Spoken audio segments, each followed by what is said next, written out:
32 minutos pasan de las 10 de la mañana y es momento de informe de la mano, esta vez de Sofía Cortis. Para que me acomodo porque estoy totalmente descentrada. Bueno, a ver. Mirá, Ale. Es muy importante estar centrado, movete un Sofi. poquito, creo que ahí va a la derecha. Poquitito. Bueno, ahí por ahí quedamos, ahora Ale nos acomoda.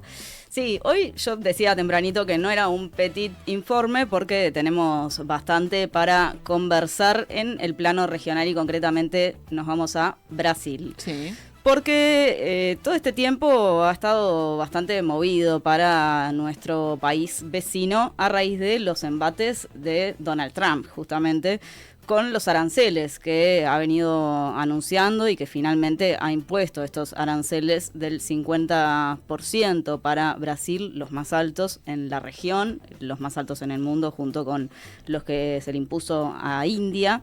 Y esto que comenzó, yo decía más temprano, en enero, cuando Trump asume y plantea que va a tomar medidas de este tipo, se termina de concretar ahora en agosto y sigue teniendo sus repercusiones hasta ayer. Hasta ahora vamos a ver cómo sigue la cosa. Pero la semana pasada, y a eso vamos a hacer referencia más adelante también, se lanzó un plan que es muy importante para el gobierno en este momento y para las empresas y trabajadores afectados por esta medida de Trump, que es el Plan Brasil Soberano, sobre el que hablaremos más adelante, pero que, para tirar algún titular, implica que se van a poner 30 billones de reales para respaldar a estas empresas y trabajadores que se verían afectados porque, bueno, tienen como principal país a donde exportar o como uno de sus mercados más relevantes Estados Unidos, y con estos aranceles o no van a poder seguir exportando ahí o lo van a hacer con mucha más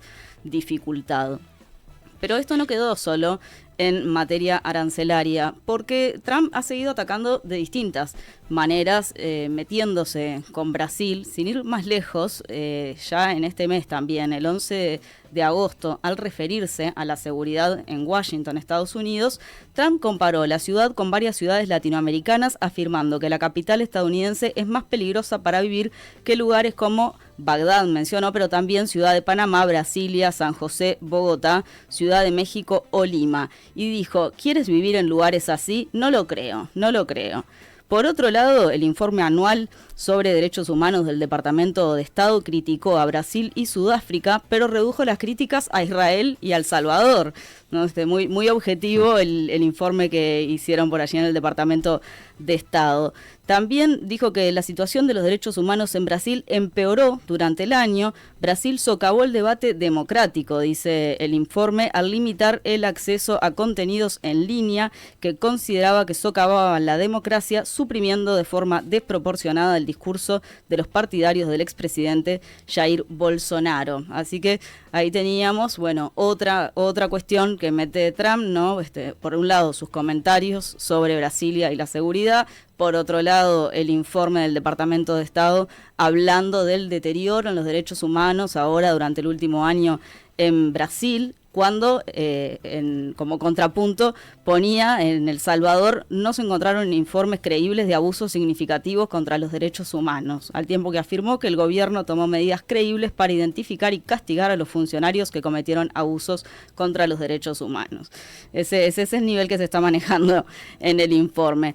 Lula contestó a esto desde el Palacio de Planalto: no es posible que él, por Donald Trump, no conozca nuestra Constitución, no es posible que no conozca que en este país es mucho más democrático que Estados Unidos en muchas cosas. Lula igualmente dijo que pese a la negativa de diálogo, le envió una carta a Trump para invitarlo a participar de la cumbre climática COP30 que se va a realizar en la ciudad brasileña de Belém en diciembre. Después de estas dos cuestiones, ¿no?, del comentario de Trump sobre Brasilia, del informe del Departamento de Estado, surge otro informe del Departamento que dice revocación y restricciones de visado para funcionarios del gobierno de Brasil y antiguos funcionarios de la OPS implicados en la estratagema coercitiva de exportación de mano de obra forzada del régimen cubano. Y esto en realidad hacía referencia al programa Mais Médicos que tenía Brasil justamente con médicos cubanos, y ahora también restringieron visas por ese programa a quienes participaban allí. Entonces tenemos, además de los aranceles, por lo menos 3 medidas, además de las que fueron contra quien está al frente del Tribunal Supremo Federal, que está investigando al expresidente Jair Bolsonaro por el intento de golpe de Estado, también intento de asesinato a Luis Ignacio Lula da Silva y también de Moraes, que, entre otras cosas, llevó a que se le retire el propio visado también a de Moraes, su familia y a otros integrantes del sistema judicial. Porque acá está todo ese trasfondo, que en realidad no es solo una cuestión justamente económica y comercial, sino política, porque se ha mezclado en todo esto el juicio que se está llevando adelante contra el exmandatario.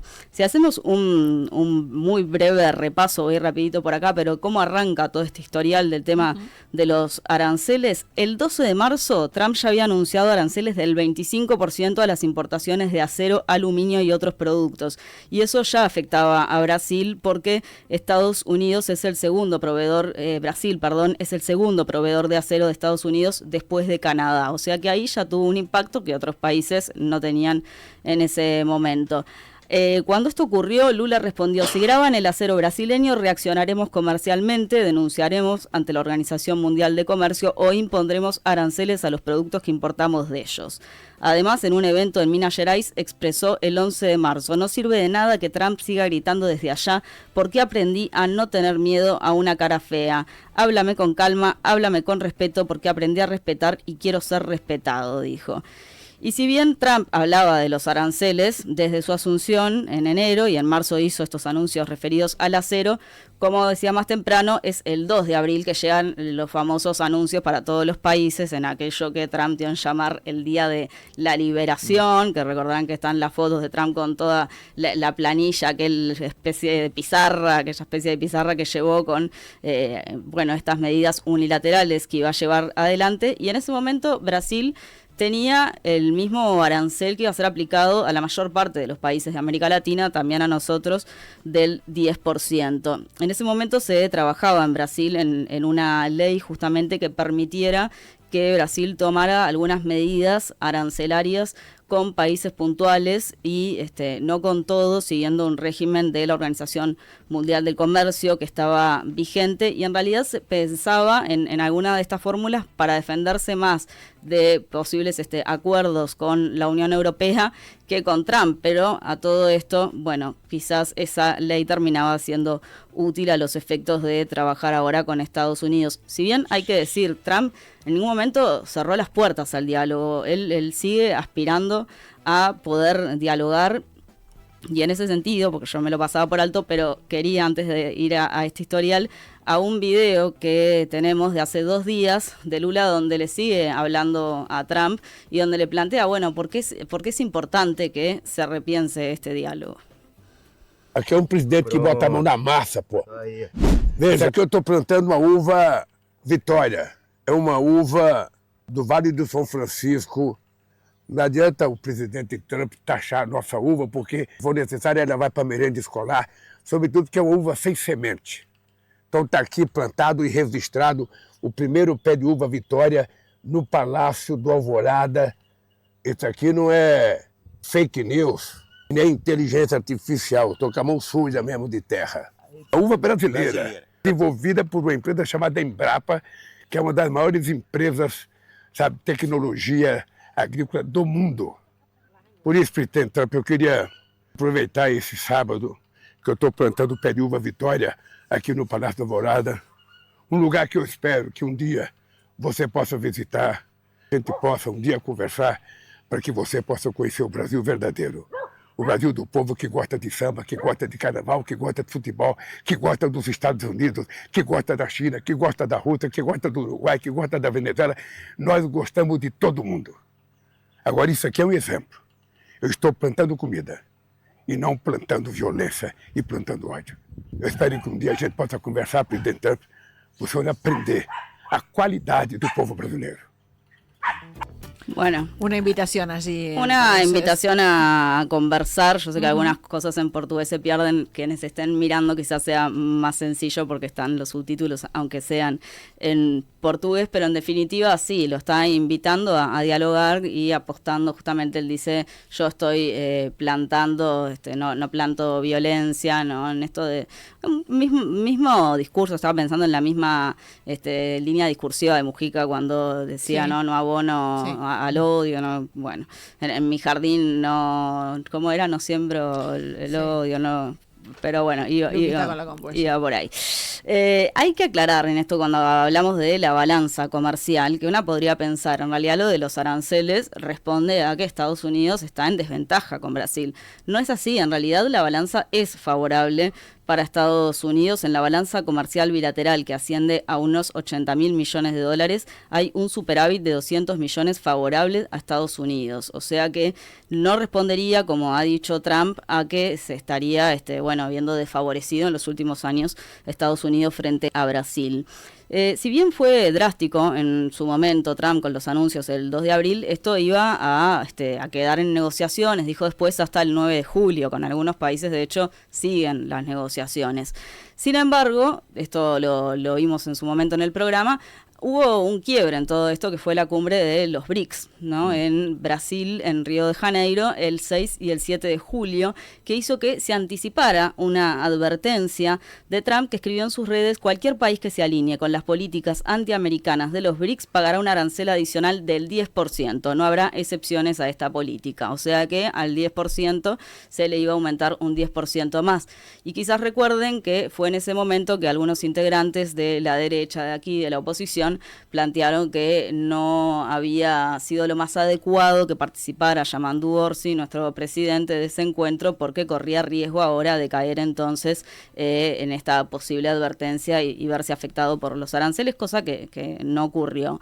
En 2024 Trump ya había amenazado con establecer un arancel del 100% para los países que integran los BRICS si avanzaban en tener una moneda común que pudiese competir con el dólar estadounidense. Tras la reunión de 2 días en Río de Janeiro, los ministros de finanzas de los BRICS habían expresado su preocupación por los anuncios que había hecho Trump. Y la noticia de mayor impacto del arancel del 50% para los productos brasileños, unos 700 productos quedaron por fuera, que comenzó a regir el 6 de agosto, llegó el 9 de julio a través de una publicación de Trump en su red Truth Social, porque además son las formas en las que se dan las comunicaciones, no solo el tipo de medidas, sino estas formas atípicas que adopta Trump de comunicarse con sus pares. Bueno, acá fue a través de una carta publicada en su red social en la que plantea que su medida responde en parte a los insidiosos ataques de Brasil a las elecciones libres y a los derechos fundamentales de libertad de expresión de los estadounidenses. Esto en represalia por las observaciones que había hecho la justicia brasileña a algunos incumplimientos de las redes sociales estadounidenses en Brasil. Además, allí aseguraba que Bolsonaro es víctima de una caza de brujas. También se hablaba de órdenes secretas e ilegales de censura a plataformas de redes sociales estadounidenses y se hacía referencia de forma falsa a un desequilibrio en la balanza comercial que afectaría a Estados Unidos. A su vez, planteó que Bolsonaro debería poder postularse en las elecciones presidenciales de Brasil del año que viene, aunque el Tribunal Electoral de Brasil lo ha declarado inelegible hasta 2030, está inhabilitado Bolsonaro.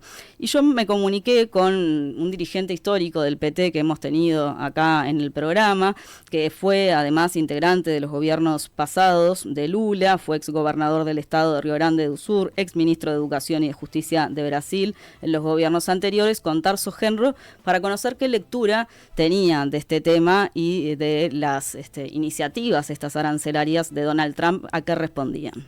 La relación de Trump con Brasil tiene 2 niveles muy distintos, que integrados de una parte atacan nuestra soberanía y de otra parte intentan desorganizar nuestra estructura económica. Esto porque los aranceles anunciados contra las exportaciones brasileñas a los Estados Unidos son aranceles políticos y arbitrarios. No tienen ninguna base técnica y no fue intentada ninguna solución negocial para su aplicación.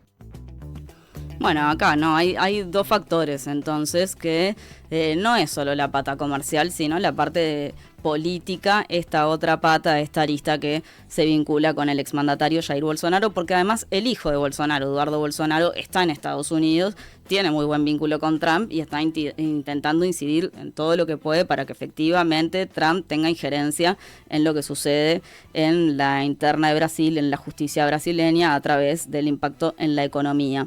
Y para comprender en su totalidad lo próximo que vamos a escuchar de Genro, vale recordar que no solo Trump se expresó a través de su red social, sino que la Embajada de Estados Unidos en Brasil también se manifestó en el mismo sentido, ese mismo día, el 9 de julio, al decir en un comunicado: Jair Bolsonaro y su familia han sido socios fuertes de Estados Unidos. La persecución política contra ellos y sus partidarios es una vergüenza y cae muy por debajo de la dignidad de las tradiciones democráticas de Brasil. Escuchemos entonces qué dijo Genro sobre el ataque de Estados Unidos a la soberanía brasileña.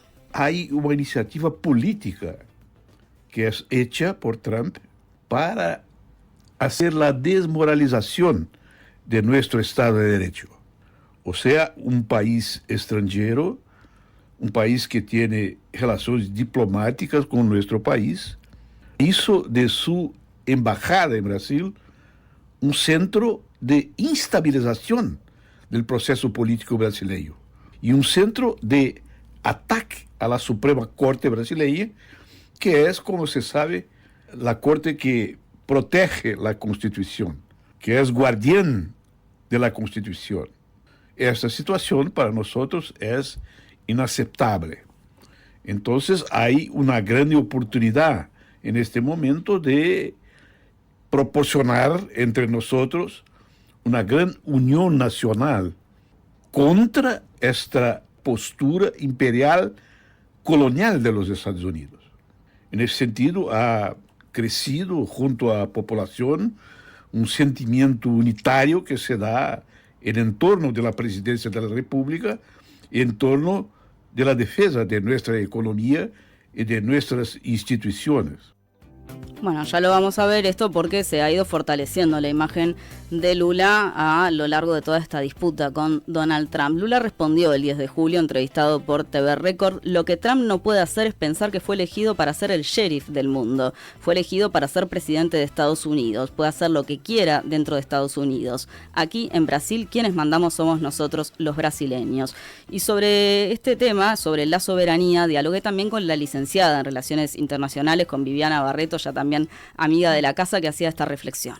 Y creo que una síntesis puede ser esta política de Plan Brasil Soberano que se anunció hace unos pocos días, la semana pasada, por parte de Lula, que tiene que ver con un montón de políticas de apoyo y de mitigación de efectos negativos que puedan tener las empresas que tenían negocios con los Estados Unidos, apoyos en créditos, apoyos en subsidios concretos, incluso que contiene un capítulo de apoyo a trabajadoras y trabajadores en términos de mantenimiento del empleo. Creo que y la forma en cómo se presentó esa política, es claro que este momento significa un espaldarazo al liderazgo de Lula, crece su apoyo a la opinión pública en Brasil, y también esa cuestión que estuvo en algo presente en la negociación del Tratado de Libre Comercio con la Unión Europea, esto de Brasil y Lula como un líder que reivindica la soberanía regional y se posiciona en ese sentido, ¿no? Entonces creo que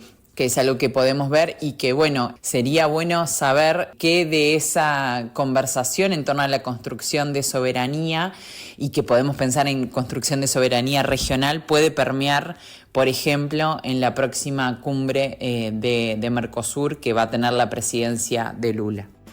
Es bien interesante porque para los distintos analistas lo que está sucediendo en Brasil desde Uruguay también hay que leerlo en clave regional, a ver qué impactos puede tener, si nos podemos favorecer de alguna manera. Bueno, acá Barreto ponía el foco en la soberanía, cómo se puede pensar eso en los otros acuerdos que se están manejando, o posibles acuerdos entre el Mercosur, por ejemplo la Unión Europea. También el tema de la soberanía es algo que Lula ha marcado con fuerza a lo largo de los últimos años. Y a propósito también de la región, es interesante, valga la redundancia, lo que decía Genro vinculándolo con esto de Barreto, porque él nos dijo: Brasil tiene un aprecio muy grande a su soberanía política, a su soberanía continental y pretende articular también en América del Sur principalmente un conjunto de relaciones defensivas contra los ataques imperiales que estamos sufriendo de una manera inesperada. Por supuesto que esto ha sido una ida y vuelta entre Trump y Lula, si bien Lula nunca cortó los lazos, también en algunos momentos una diría, bueno, la paciencia se acaba, y el 17 de julio en un discurso en el Congreso de la Unión Nacional de Estudiantes en Goiânia se expresó de esta manera que circuló bastante por las redes y vamos a recordarlo ahora. Então eu estou muito tranquilo. Eu sou jogador de truco. Eu sou jogador de truco. Quando o cara truca, a gente tem que escolher.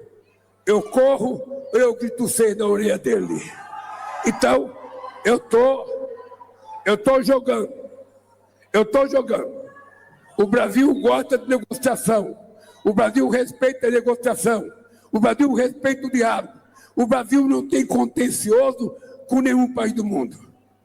Mas um cara que nasceu em Caetés, saiu de São Paulo, chegou em São Paulo com 7 anos de idade, comeu pão pela primeira vez com 7 anos, sobreviveu criado por uma mãe com 8 filhos, sabe?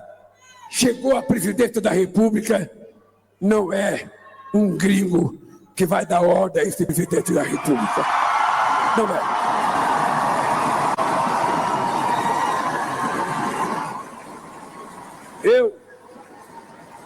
Eu tenho um patrono nesse país. Esto no es un gringo el que va a dar órdenes a este presidente de la República, bueno, vitoreado por supuesto en este Congreso de Estudiantes en el que estaba. ¿Y qué pasa mientras sucede todo esto con los aranceles con Estados Unidos? Brasil sigue trabajando en la línea de los BRICS y ha ido dando señales de esto entre julio y agosto. El 7 de agosto publicaba en sus redes que había llamado al primer ministro de la India, Narendra Modi, con quien ya había estado en los BRICS, con quien había hablado cerca de una hora. Decía: discutimos el escenario económico internacional y la imposición de tarifas unilaterales. Brasil e India son hasta el momento los dos países más afectados. Reafirmamos la importancia de defender el multilateralismo y la necesidad de hacer frente a los desafíos en conjunto. En ese contexto, atento a esto, confirmamos la realización de la visita del Estado de Brasil a la India en el inicio del próximo año y recordamos que la meta de aumentar el comercio bilateral para más de 20 billones antes de 2030 sigue vigente. O sea, hay un fuerte intercambio, una fuerte apuesta obviamente con la India, eso lo venimos hablando también porque nuestro país está apostando a si puede fortalecer ese vínculo. Estuvo entonces ese diálogo con Narendra Modi, pero también 2 días más tarde recibió la llamada de Vladimir Putin, contó que hablaron unos 40 minutos sobre las negociaciones por la paz entre Rusia y Ucrania, pero asimismo dijo que discutieron sobre el escenario político y económico internacional. En la esfera bilateral reforzamos la intención de organizar la próxima edición del Comisionado de Alto Nivel de Cooperación Brasil-Rusia este año, contó entonces Lula, que ya había estado con Putin en Rusia en mayo. Claro, Putin no pudo participar de la cumbre de los BRICS porque también está siendo bajo la vista de la Corte Penal Internacional por lo que está sucediendo en Ucrania, Rusia. Ya sabemos que hay muchos dirigentes que no apoyarían tampoco su visita, pero no de los BRICS, digo, en general, ¿no? Que hay una fuerte disputa también por lo que está pasando allí y estos días lo vemos con claridad. Pero sí se habían encontrado un mano a mano en mayo en Rusia. Y el 11 de agosto Lula llamó a su par chino, Xi Jinping, con quien contó que hablaron cerca de una hora, como con Narendra Modi. El 12 de mayo Lula había visitado China y había anunciado 27 billones de reales en inversiones de empresas chinas en Brasil, nada más y nada menos. Ahora Lula contó: intercambiamos impresiones sobre la actual conjetura internacional y los recientes esfuerzos por la paz entre Rusia y Ucrania. Coordinamos sobre el papel del G20 y los BRICS en la defensa del multilateralismo. Bueno, y allí hablaban, por supuesto, de cómo tenía que seguir esta estrategia comercial de ambos países y en el marco de los BRICS. Hablé también con el contador y decano de la Escuela de Negocios de la Universidad Católica, con Marcos Soto, que se refirió a la estrategia comercial de Lula frente a los aranceles impuestos por Trump. Luego del diferendo con Estados Unidos, era bastante esperable que se apegara y buscara acercamiento a otras potencias. Esto lo habíamos adelantado en su momento, luego de la cumbre del BRICS, cuando Brasil fue protagonista de ese encuentro, y bueno, y también la visión del gobierno brasileño en la actualidad de buscar nuevos horizontes y mayor apertura. Esto también va de la mano con los últimos movimientos que hizo Brasil en torno a intentar reactivar las negociaciones para alcanzar un tratado de libre comercio con Canadá y el Mercosur.